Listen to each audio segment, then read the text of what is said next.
semaine. CMM ou pas, la région souhaite une reprise économique sécuritaire.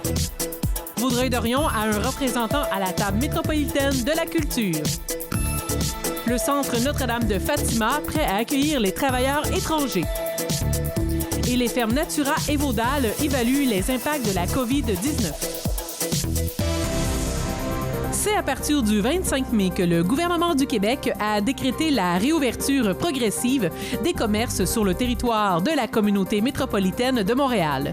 À noter que 11 municipalités de Vaudreuil-Soulanges font partie intégrante de la CMM, donc soumises aux mêmes règles que la métropole. C'est sur la télé, on a profité pour interroger certains maires de la région sur ce lien avec la communauté métropolitaine de Montréal. La crainte à moi et à d'autres villes, c'est que, parce qu'on avait reporté, le gouvernement avait reporté d'une semaine l'ouverture.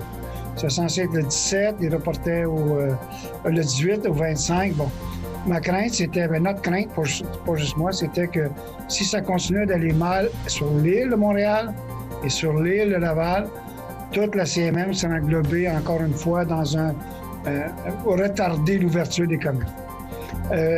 C'était ça qui était la crainte. C'est pour ça que la lettre est partie en disant je ne veux pas qu'on soit sorti de la CMM.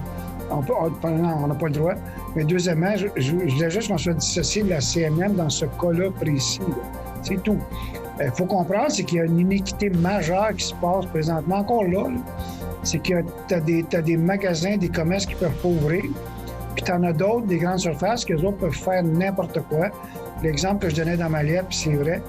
Tu vois, chez Canadian Tower, et maintenant, quand tu passes la guérite, une fois que tu as mis quelque chose dans les mains, c'est des jeans à gauche et des ceintures à droite. OK? Quand tu vas chez Walmart, je suis allé une fois pour un produit que j'avais pas le choix, bien, ils te font faire une filée pratiquement 100 pieds dans le linge en arrière pour te ramener à la caisse. Pas fou, puis si c'était à leur place, je ferais pareil. On dit qu'on peut jouer au golf et au tennis, mais on ne peut pas ouvrir Sport Expert. Donc, les gens vont acheter où leur équipement? Canadian Tire, Home Depot, pas Home Depot, mais Costco, Walmart. C'est ça que je trouvais inéquitable pour nos petits commerçants.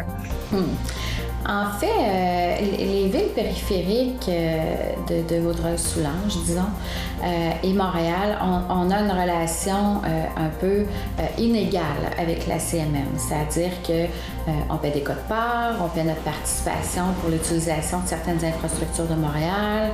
On a accès aussi à certaines subventions, certains services. On partage les services de transport. Donc, ça, c'est le plus de la collaboration. Le moins, évidemment, c'est qu'on soit toujours confinés, contrairement au reste du Québec. Les entreprises, entre autres, en paient le grand prix. Et nos jeunes aussi qui ne vont pas à l'école avant septembre peut-être. Par contre, j'ai écrit une lettre ouverte, comme vous devez savoir, à ce sujet-là. Pour nous, le Conseil de Notre-Dame, la priorité, comme je disais tout à l'heure, c'est la santé publique. Et qu'on le veuille ou pas, nous sommes collés sur le noyau de contagion au Canada. Alors, je pense que le gouvernement prend les décisions qui s'imposent. On ne peut pas gérer le Québec par municipalité, c'est impossible. Alors, le gouvernement a pris certainement la bonne décision pour eux. C'est une difficulté, mais vous savez, il faut jouer en équipe, hein? Et on ne peut pas diviser le Québec, Montréal, et ainsi de suite. C'est sûr que c'est difficile pour nos commerçants, puis je vous avoue bien honnêtement que j'espère beaucoup que le 25 mai, on va arrêter le déconfinement des commerces. On va pouvoir réouvrir nos commerces. Il y a naturellement sur l'île Perrot, puis principalement, évidemment, Ville-Île Perrot et une partie de Pincourt, on a naturellement des gens qui sont déjà des gens de Montréal qui viennent chez nous. Alors, c'est Saint-Anne-de-Bellevue, c'est Baie-d'Urfé, c'est Senneville. Ces gens-là font leur épicerie chez nous. Ils font toutes leurs opérations bancaires chez nous. Ils viennent à la SAQ chez nous. Ils viennent dans nos Rona, nos Patrick Morin, nos Canadian Tire chez nous. Alors, que nos autres petits commerces puissent se réouvrir, je pense que ce serait qu'une simple normalité. Mais bon, on fait partie de la CMM et on va respecter l'ajout qu'on doit jouer aussi. Nous, présentement, justement, on est avec la CMM. J'ai des compagnies ici qui sont sur le territoire de la municipalité de Terrasses-Vaudreuil qui respectent très bien les directives du gouvernement du Québec par rapport au confinement. J'ai une compagnie ici qui est une des plus grosses, probablement, Polymos, qui fait du polypropylène. Eux, ils ont réduit leur staff et ils ont réduit leur production aussi. Ils font simplement la production qui est confinée aux restaurations, tout ça. Qu'est-ce qui est utile et urgent? Regardez, on est avec eux, on n'a pas le choix, c'est pas nous qui a décidé, c'est le gouvernement du Québec qui a décidé qu'on soit avec la CMM dans les années 2000. On n'a pas le choix, on vit avec, puis présentement, moi, j'ai aucune misère avec ça. La Chambre de commerce et d'industrie de Vaudreuil-Soulanges salue l'annonce du gouvernement de François Legault d'ouvrir les commerces dans la communauté métropolitaine de Montréal le 25 mai. Son président, Pierre-Jean Savard, estime qu'une inégalité entre les commerces vient ainsi d'être corrigée. Il invite par ailleurs la population à encourager l'achat local. On est très heureux à la Chambre de commerce, enfin, de pouvoir avoir une date à donner à nos membres parce que une des remarques qu'on avait le plus dans les dernières semaines, c'était d'être devant l'inconnu. Maintenant, d'avoir au moins une date, comme ça, les gens, les commerçants, nos membres peuvent se préparer, s'assurer d'avoir toutes les mesures concernant les règles sanitaires, s'assurer que dans leur commerce, ils vont respecter le 2 mètres de distanciation sociale. Alors, je pense que ça, déjà d'avoir une date, là, c'est important. Ça règle aussi l'inégalité, selon moi, qu'avaient certains commerces versus ceux qui étaient CMM encore cette semaine-là. Donc, la moitié de nos membres qui sont hors CMM, qui étaient dans le reste de Soulanges, si on peut dire, ben eux avaient déjà eu le droit d'ouvrir. Donc, ça, cette inégalité-là va être fermée. Mais je continue à dire qu'il faut absolument prioriser l'achat local. On va continuer à marteler d'acheter chez nous, d'encourager nos commerçants. Et oui, il y a Vaudreuil, Saint-Lazare et ainsi de suite qui vont pouvoir réouvrir à partir du 25, mais de continuer nos bonnes habitudes, d'aller voir aussi nos commerçants dans le reste de Soulanges. Michel Vallée, directeur de la culture et des loisirs de Vaudreuil-Dorion, fait partie depuis quelques jours de la table métropolitaine de la culture. Il représente la ville au sein de cette instance chargée de trouver des solutions pour sortir le monde culturel de l'impasse dans laquelle l'a plongé la COVID-19. J'ai eu le bonheur de recevoir l'invitation de la communauté métropolitaine de Montréal pour siéger sur la table métropolitaine de la culture. Et donc, c'est avec plaisir que la ville de Vaudreuil-Dorion fait partie des 7 instances municipales qui font partie de ce comité-là. Donc, on a nos amis de la MRC, de la région du Richelieu, Repentigny, Terrebonne, Montréal, Laval, Longueuil et Vaudreuil-Dorion. Et donc, on est très heureux d'être là pour pouvoir travailler très fort sur la reprise suite à la COVID-19, bien sûr, mais pas uniquement suite à la COVID-19, mais avec la COVID-19 aussi, parce qu'il va falloir réapprendre à vivre de façon différente. Et donc, la culture va devoir être réinventée. Et c'est là-dessus dont je suis très fier également de faire partie de cette table de discussion et de travail. Justement, comment voyez-vous le monde culturel, le monde des arts après la COVID-19? Comme tous les secteurs, la culture va devoir se réinventer. Même si la culture n'a pas nécessairement, au niveau de l'industrie culturelle, été reconnue comme un service essentiel, on se rend compte qu'elle est plus qu'essentielle, puisqu'elle fait partie de nos vies à tous les jours et encore plus dans cette période de pandémie. La culture, c'est ce qui nous tient en vie, c'est ce qui nous garde, c'est ce qui nous rassemble également. À Rivière-Baudette, le maire Patrick Bouzès et son conseil ont pris plusieurs mesures pour gérer le contexte de la COVID-19. Parmi ces dispositions figure en première ligne la désinfection. Ça a été les premiers jours. Là. On se bat contre un tueur silencieux et contre une maladie qu'on ne connaît pas. Hein. Donc, il nous a fallu mettre toutes les mesures sanitaires en place, suivre les recommandations, puis on a même été un peu au-delà de ce qui était recommandé. Donc ici, l'hôtel de ville est nettoyé, désinfecté constamment. Il n'y a pas un employé, ni moi, ni personne qui entre à l'hôtel de ville sans désinfection. Enfin, toutes les mesures sanitaires qu'on connaît.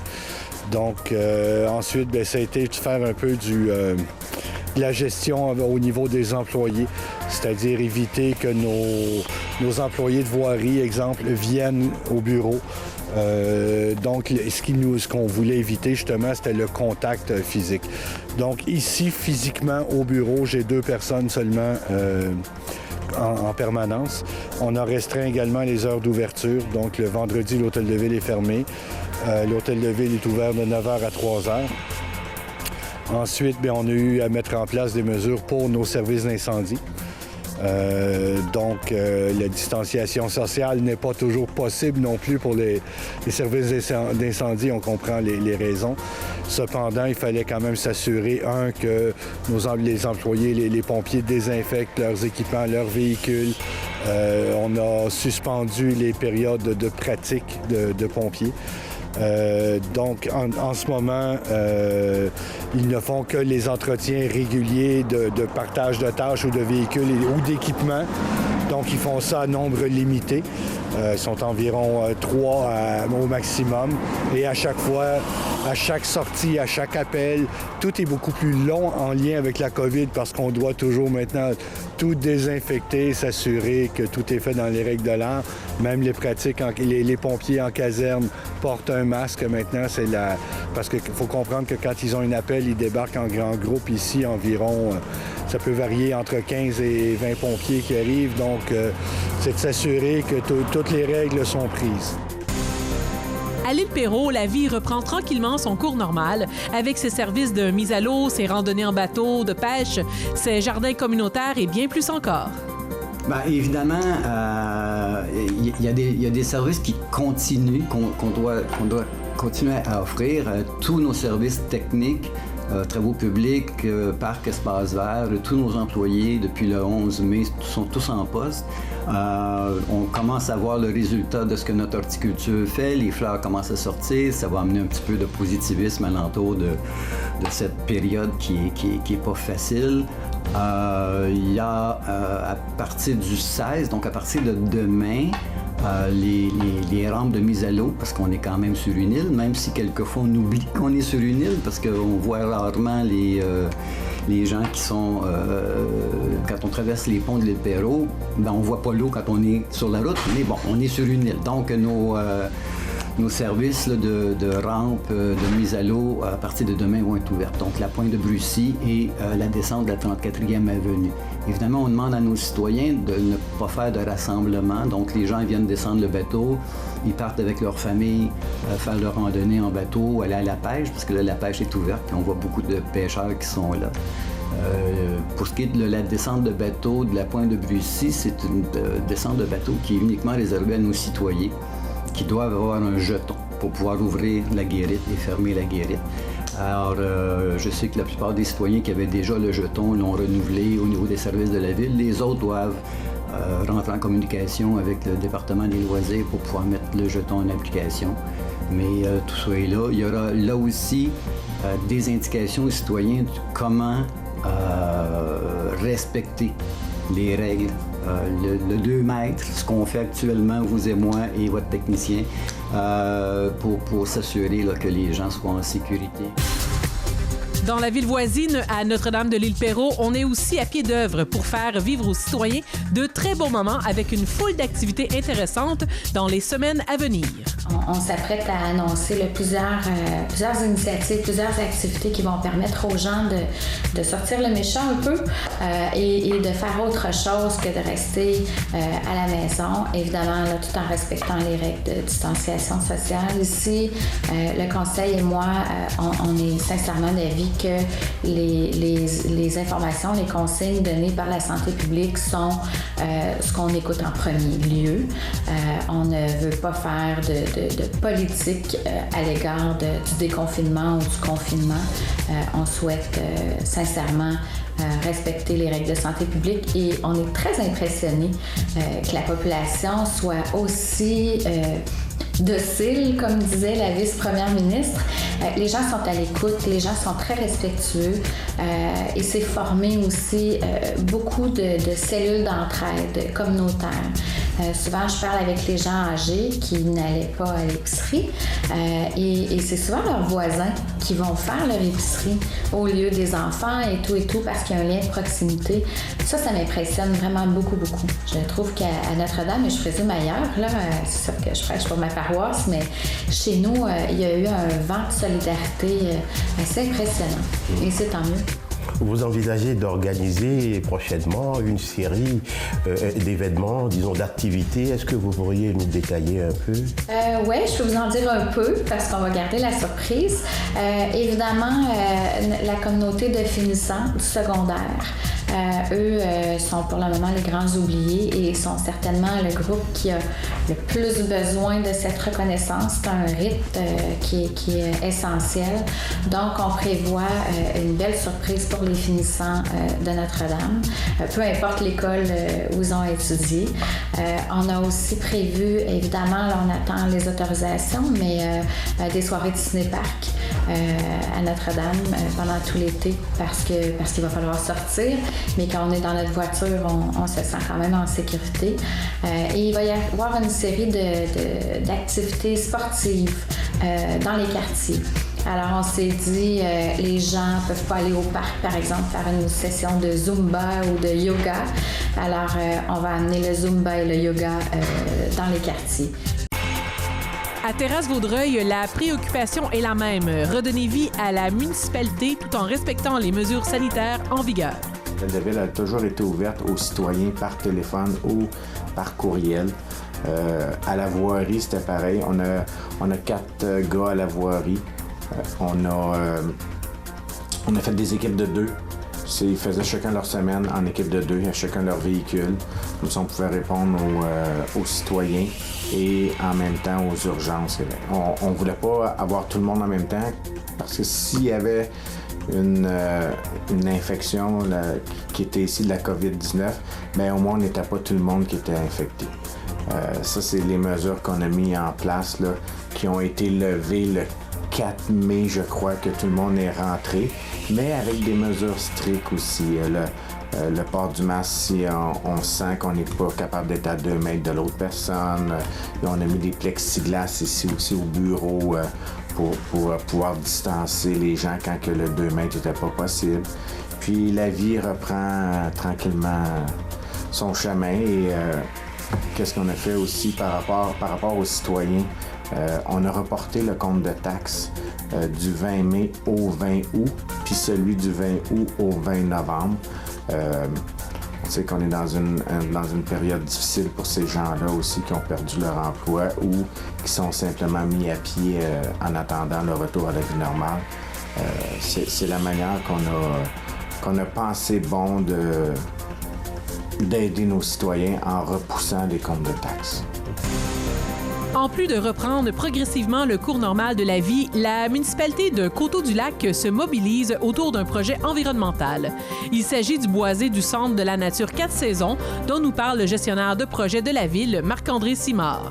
Particulièrement, il y a on a un boisé qui est bien connu dans la ville de Coteau-du-Lac, qui est utilisé beaucoup par nos citoyens, même les citoyens des autres municipalités, qui s'appelle le Centre de la nature 4 saisons.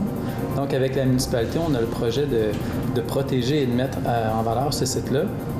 En ce moment, on a 3 projets qui sont en cours. On a une étude de caractérisation qui se fait avec l'organisme Cribert de Valleyfield. Donc, ils vont vraiment procéder à une analyse vraiment exhaustive pour répertorier tout ce qui en fait de faune et de flore dans ce site-là. C'est une première étape en vue de la préservation vraiment de ce boisé-là. En plus, on a décidé de bonifier aussi les espaces qui n'étaient pas occupés par la forêt en ce moment. On a réussi à obtenir 2 demandes de subvention. Donc, une première subvention avec l'organisme qui s'appelle Sustainary Global, qui est accordée. Malheureusement, ça va être repoussé à l'automne pour faire la plantation. Et c'est vraiment l'idée de ce côté-là, c'est vraiment de faire un puits de carbone, puis de la capture du CO2, puis la lutte aux eaux de chaleur. Ensuite, il y a une autre subvention aussi qu'on a obtenue à travers l'organisme, le Mouvement d'action régionale en environnement, le MAR, puis l'organisme qui s'appelle Arbre Canada. Ça, c'est une autre subvention de 3 500 $. Ça va être une plantation d'arbres fruitiers. Le but, c'est de faire une forêt nourricière sur le site. Donc ça, c'est un des beaux projets. Ensuite, au niveau, Mme Brosseau a parlé de l'aménagement des bandes riveraines. Donc ça, c'est fantastique parce que c'est un terrain en ce moment qui était simplement gazonné. On a décidé avec la Ville de donner l'exemple de la manière dont nos bandes riveraines devraient être aménagées. Puis on a fait une collaboration avec le ZIP du Haut-Saint-Laurent, qui nous ont obtenu une subvention. Puis il y a quand même un gros montant qui va être investi sur ce terrain-là, plus de 20 000 $ pour revitaliser les bandes riveraines, de façon vraiment donner l'exemple comment ça devrait être fait, puis en plus donner un bel accès aux citoyens à cette partie-là du fleuve. Le centre de plein air Notre-Dame de Fatima à Notre-Dame de l'Île-Perrot va accueillir les travailleurs étrangers qui viennent aider les agriculteurs cet été. Un projet auquel ont participé divers organismes du milieu. Le directeur du développement de ce centre, qui organise entre autres des camps de vacances pour enfants à besoins particuliers, Steven Grenier, explique l'initiative. Vous comprenez qu'en ce moment, avec le COVID, toutes nos opérations de camp, il y a un grand point d'interrogation, quoique on a bon espoir qu'il y aura des camps cet été. Alors, en attendant, je pense que le Centre Notre-Dame de Fatima se devait de contribuer à l'effort collectif pour ce qui est de la crise du COVID-19. On n'a pas d'idée du nombre de travailleurs. Pour le moment, tout est mis en place pour pouvoir accueillir ces travailleurs qui viennent de l'extérieur du pays, qui doivent obligatoirement être mis en quarantaine. Nous, on a 6 places de disponibles en ce moment pour accueillir des travailleurs de l'extérieur. Comment est-il né ce projet? En fait, c'est une collaboration entre le Centre Notre-Dame de Fatima et DEV. DEV qui est Développement Vaudreuil-Soulanges, ici à Vaudreuil-Dorion, avec qui on a travaillé, Philippe Roy, entre autres, pour mettre en place ce projet-là. Il y a aussi les fermes ou l'organisme, en fait l'entreprise Sagami, avec qui on a eu des échanges, des discussions pour pouvoir regarder quelles sont les possibilités et comment on pourrait mettre en place un tel projet.